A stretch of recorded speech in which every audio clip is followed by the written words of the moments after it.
سلام به دوستای عزیزم، خوش اومدین به کانال خودتون. من میخوام ترشترین آب نبات جهان رو تست کنم که ببینیم واقعیه که بعضی ها میبینیم اینطوری میکنن و قش و ضعف میرن، ببینیم واقعیه یا نه. اینه. خب میخوایم تستش کنیم، همه چیزش هم انگلیسی نوشته. خب شروع میکنیم.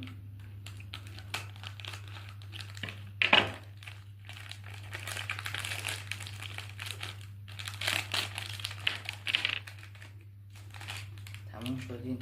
خب چند تا اینجا داریم؟ 1 2 3 4 5 6. اینجا 6 تا هستش. خب یکی رو باز کنیم ببینیم که توش چه خبره. این شکله.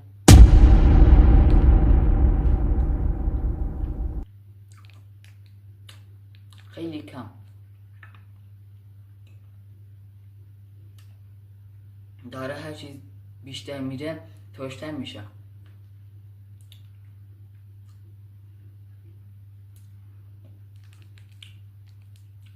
در حدی ترشه که تلخه.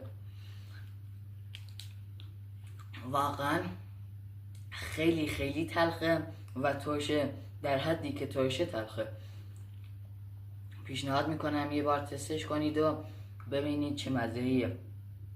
واقعا خیلی ترشه. لایک